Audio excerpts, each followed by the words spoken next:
حضرت ثانی رحمۃ اللہ علیہ نے فرمایا کہ میں طالب علموں کو وصیت کرتا ہوں کہ نظر پڑھنے پڑھانے پر مغرور نہ ہو. اللہ تعالیٰ کی رحمت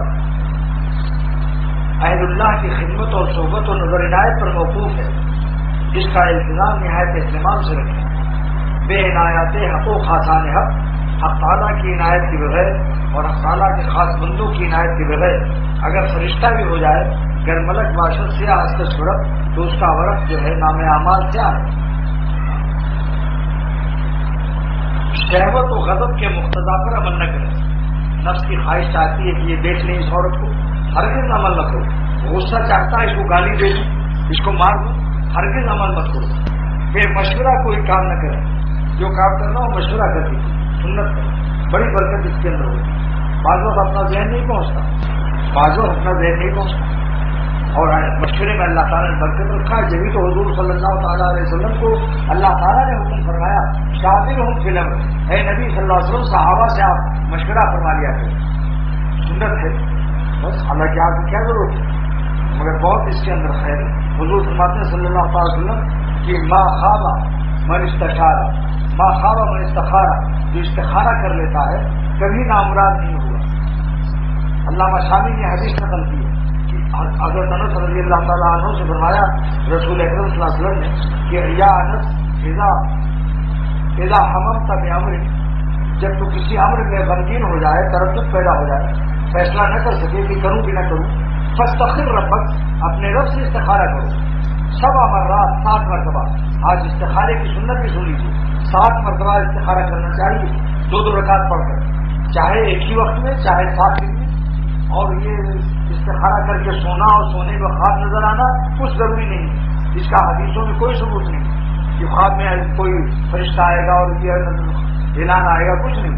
بس 7 مرتبہ 2 رکعت پڑھ کے استخارہ کر لیا. اس کے بعد جس طرف تمہارا قلب مائل ہو جائے سمجھ لو اسی میں خیر ہے. یہ شامل نہیں صلاۃ استخارہ پر یہ حدیث نقل کی ہے. یا انس اذا حممت بامر، جب کسی امر میں تم کو تردد و غم ہو جائے، فاستخر ربک 7 مرات، تو تم اپنے رب سے 7 مرتبہ استخارہ کرو. انشاءاللہ اس کے بعد جو بھی دل میں آ جائے کر لو. بس اس کو دائیں طرف گھومنا، بائیں طرف گھومنا، کوئی آواز آنا، کوئی خواب آنا، کچھ حقیقت نہیں اس کی. یہ اچھا عجیب ایک مرض آج کل ہے. کہتے ہیں کہ صاحب میرے لیے استخارہ کر دیجیے، ہم گنہگار لوگ ہیں، ہمارے یہاں تو استخارے کا اعتبار نہیں، آپ ہماری طرف سے استخارہ کر دیجیے کہ میں اس لڑکی کے ساتھ شادی کروں یا فلاں لڑکے سے کر لوں کہ نہ کروں. کہیں حدیث اس کا ثبوت نہیں ہے کہ کسی صحابی نے حضور سے استخارہ کرایا ہو. استخارہ خود کرنا سنت ہے، استخارہ کروانا کسی سے سنت ہے ہی نہیں.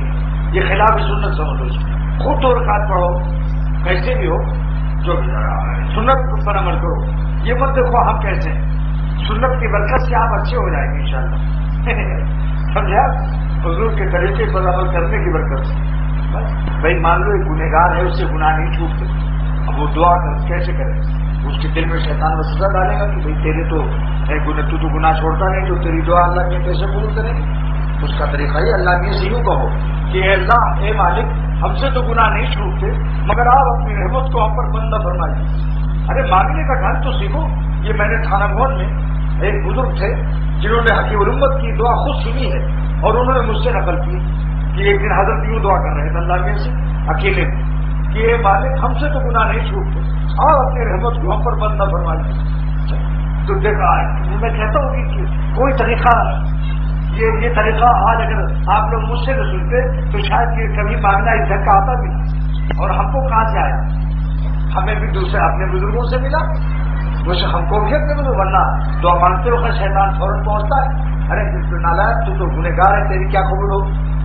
تو اللہ تعالیٰ سے یوں کہ اللہ ہمارے گناہ آپ کی رحمت کے لیے مانے نہیں بن سکتے.